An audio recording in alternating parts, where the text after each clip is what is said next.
Welcome to my YouTube channel.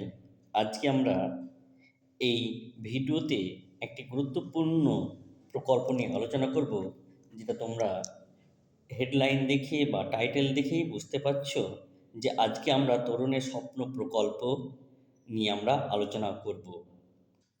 এই আলোচনায় আমরা যে বিষয়গুলো আলোচনা করব সেটা কারা কারা এই ট্যাবে 10,000 টাকা পাবে, কবে থেকে এই টাকা দেওয়া হবে, কবে নোটিফিকেশান জারি হবে এবং এই টাকা পেতে কিছু সমস্যা আছে, সে সমস্যাগুলো এছাড়া অন্যান্য বিষয় নিয়ে কিন্তু আমরা আলোচনা করব। তো এই ভিডিওটি স্কিপ না করে পুরোটাই দেখবে। না দেখলে কিন্তু ক্ষতি কিন্তু তোমাদেরই হবে, কারণ এই ট্যাবে 10,000 টাকা প্রত্যেক ছাত্রছাত্রী কারা পাবে কারা পাবে না, কি করতে হবে, সমস্ত তথ্যগুলোই কিন্তু আমরা এই ভিডিওতে আলোচনা করব। তাই ভিডিওটি স্কিপ না করে অবশ্যই কিন্তু পুরো ভিডিওটা দেখবে। আর তোমাদের কাছে একটা রিকোয়েস্ট থাকবে যে এই ভিডিওটি লাইক এবং শেয়ার করবে, যাতে সবারই মধ্যে কিন্তু এই ভিডিওটি পৌঁছে যায়। এবং যারা নতুন তারা অবশ্যই কিন্তু এই ভিডিওটি সাবস্ক্রাইব করবে, কারণ এরকম নিত্য নতুন প্রকল্পের টাকা কারা কারা পাবে কারা পাবে না, এই যাবতীয় নোটিফিকেশান কিন্তু তোমাদের কাছে আমরা কিন্তু পৌঁছে দেব। তো আর বেশি কথা না বাড়িয়ে আমরা আলোচ্য বিষয়ে যাই, যে তরুণের স্বপ্ন ট্যাব প্রকল্প অর্থাৎ 2024 সালে কারা কারা পাবে আর কারা কারা পাবে না। এর জন্য রাজ্য সরকার এই যে প্রকল্পটা চালু করে, সেটা চালু করে কিন্তু লকডাউনের সময়, অর্থাৎ যখন কোভিড ছিল তখন তখন থেকে যাতে ছেলে মেয়েদের পড়াশোনার ক্ষতি না হয়, সেজন্য অনলাইনে ট্যাব বা স্মার্টফোনের জন্য 10,000 টাকা কিন্তু দেওয়া হয়। এবং এই বছর রাজ্য সরকার এই ট্যাবের জন্য প্রায় 200 কোটি টাকা কিন্তু বাজেট ঘোষণা করা হয়েছে, যাতে প্রত্যেক ছাত্রছাত্রী এই ট্যাবের টাকা পায়। তাহলে আমরা এই তরুণের প্রকল্পের জন্য আমরা কারা কারা পাবে কারা কারা পাবে না সেই বিষয়ে কিন্তু আমরা একটু বলবো।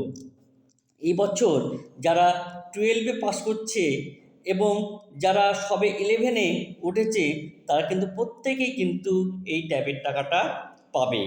অর্থাৎ তাদের যে ব্যাংক ডিটেলস, অর্থাৎ তাদের যে অ্যাকাউন্টে, এই অ্যাকাউন্টে কিন্তু টাকাটা চলে যাবে। কিন্তু এই সমস্যাটা কোথায়? এই সমস্যাটা এখন পর্যন্ত কেন টাকাটা সবারই অ্যাকাউন্টে এলো না? তো রাজ্য সরকার রাজ্য সরকার বা স্কুল ডিপার্টমেন্ট থেকে জানানো হয়েছে যে এখন পর্যন্ত বিভিন্ন স্কুল থেকে বিভিন্ন ছাত্রছাত্রীর ব্যাংক ডিটেলস কিন্তু নেওয়া হয়নি। অনেক স্কুল কি করেছে, যে ভর্তির সময় তারা প্রত্যেক ছাত্রছাত্রীর ব্যাংক ডিটেলস নিয়েছে, কিন্তু কোনো কোনো স্কুল কি করেছে, তারা যখন রেজিস্ট্রেশন হবে তখন তাদের ব্যাংক ডিটেলসগুলো নেবে, যার জন্য প্রত্যেক ছাত্রছাত্রীর এখনও ব্যাংক ডিটেলস তাদের কাছে পৌঁছায়নি, বলে তাদের এই টাকা দেওয়া থেকে অনেক দেরি হচ্ছে। সেজন্য এই নোটিফিকেশন এখন পর্যন্ত কিন্তু বেরোয়নি।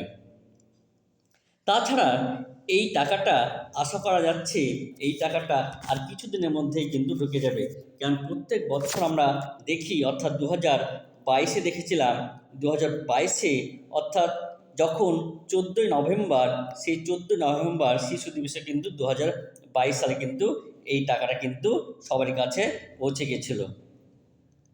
এইবার 2023-এ কিন্তু 5ই সেপ্টেম্বর কিন্তু এই টাকাটা সবার ব্যাংক অ্যাকাউন্টে ঢুকেছিল, অর্থাৎ শিক্ষক দিবসের দিনই কিন্তু এই টাকাটা ঢুকেছিল।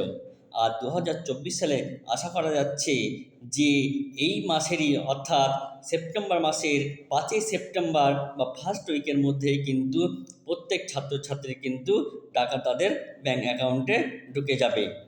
তো আশা করা যাচ্ছে যে প্রত্যেক ছাত্রছাত্রী এই 5ই সেপ্টেম্বর অর্থাৎ শিক্ষক দিবসের মধ্যে টাকা না ব্যাংক অ্যাকাউন্টে ঢুকলেও তার কিছুদিনের মধ্যেই কিন্তু প্রত্যেক ছাত্রছাত্রীর তাদের অ্যাকাউন্টে টাকাটা চলে আসবে। তো এই 5ই সেপ্টেম্বর দেখা যাক কী হয়। তো এখন পর্যন্ত নোটিফিকেশান জারি হয়নি, তো আশা করছি যে এই সপ্তাহের মধ্যেই কিন্তু এই নোটিফিকেশান জারি হয়ে যাবে।